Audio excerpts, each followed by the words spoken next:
make briquettes seated here, so you have to walk there. That jokes, all right? So, I'm really excited. My director is telling me not to touch the charcoal. I'll get my hands dirty. I'll wash. So, for starters, how do we begin?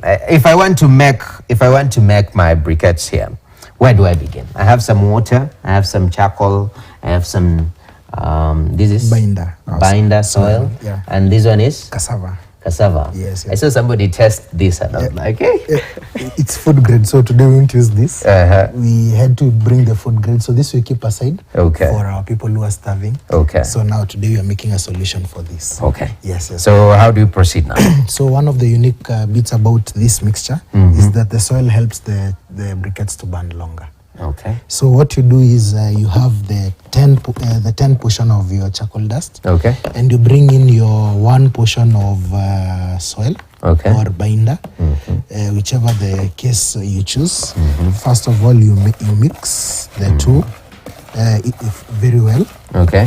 So 10 portions of the biochar or the charcoal dust, and you have 1 portion of your binder.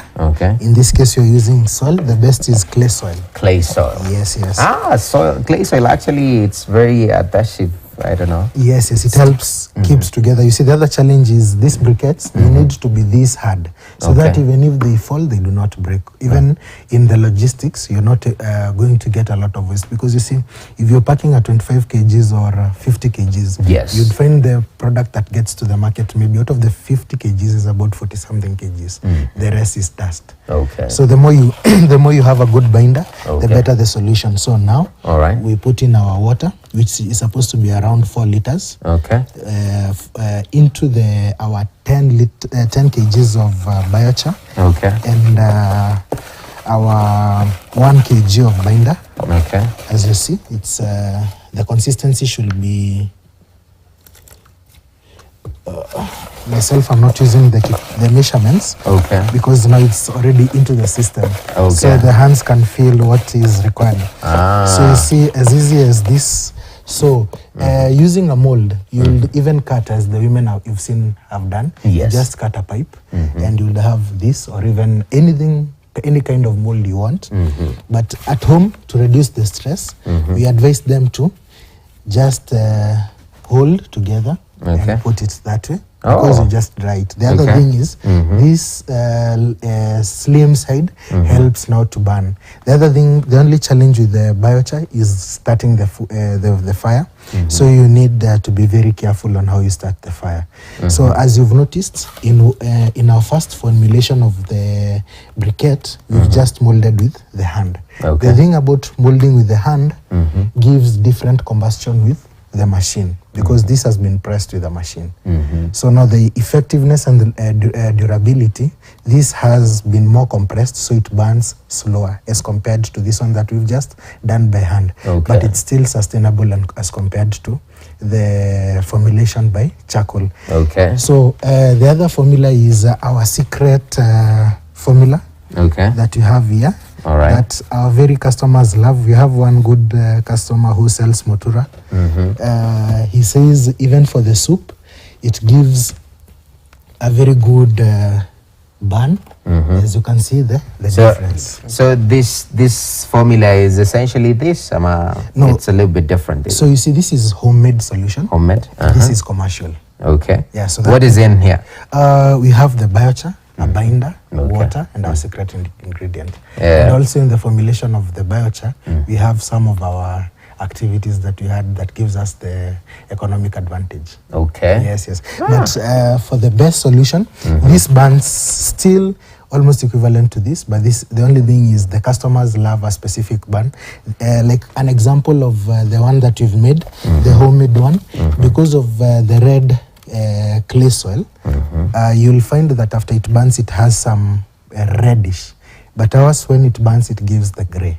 So this is also very good to put in the soil. I mean, not only that this one is not good, but the final product after burning is also good to be put in the manures and all these other compositions to feed our soil. You see, the whole solution that we're trying to do to even sequence the carbon, it's all about the soil. We need to save the soil. Okay. And first, this is the first solution to save the soil, that people do not deforest. All right. Yes. And in regards to especially the ready-made one, essentially you give the client this, or then they can press it themselves. So this we make specifically to people who want maybe to move with something that doesn't break. But rarely do we get customers for this formula. Okay. Most of them want what they'll get out of work, go put up their fire, cook, rest. Okay. Yes, yes. Yes. That's incredible. I mean, do you use briquettes, or you are still a charcoal person? You know, some people, they preach water, drink wine, man. Ian, do you utilize briquettes, and maybe your experience regards to the value? Like you saw that story in Kakamega. Yeah. We had to use githeri, you know. Unaweza boil githeri na pia upike chai, na at the same time uchemshe maji ya kuoga. So uende uoge, urudi ukule githeri yako na chai, just from a few. But how's been your experience utilizing this? You see, apart from being a marketing specialist, I'm also an entrepreneur. So at my locality, in some part of Nairobi, so called Dohom, I have a hotel. So in that hotel, since the knowledge of briquettes came, we've been able to double down our revenue in terms of income statement for the year. I've also mobilized the members of the community. So the few hotels that are around my area have also been using briquettes. So in terms of how their feedback is that people really need to embrace briquettes. Definitely. Yeah. That's amazing. Yeah. Gentlemen, our time is up. But if at all there is a call to action, Kirimi, yes, what will that be from you to Kenyans? Thank you. First of all, I'd love to, the people making the cassava is Cassava Kenya. They're really doing a lot for fresh and dried cassava. Okay. We get their wastes cassava that we use to some specific client. So what I'd love to give Kenyans is, sasa tusikate miti. We now have a solution to save ourselves, save our forest, because now we are not only saving them for ourselves, but for the future generations. What we faced as Kenya with the floods, people, watu wanalala, you got the statement from the media. Mimi nilikuwa nimelala, mattress imekondorio, everything. So now we reduce that by this. So this is a very long-term trajectory that helps Kenya to reinstate our nguvu kwa umoja. And from a marketing perspective, briefly, what is your call to action? I would like to encourage both the county and the national government to really provide us with the necessary grants, financing, be good policy drivers, because this is the change that we need, and this is the only way to effect change. Okay. Yeah. Wow, that's beautiful. Gentlemen, I really appreciate you guys coming through and teaching us how to make briquettes. Now our viewers are empowered. If they can't get ready-made ones, they can still make something in their home and leave the world a better place. Thank you very much.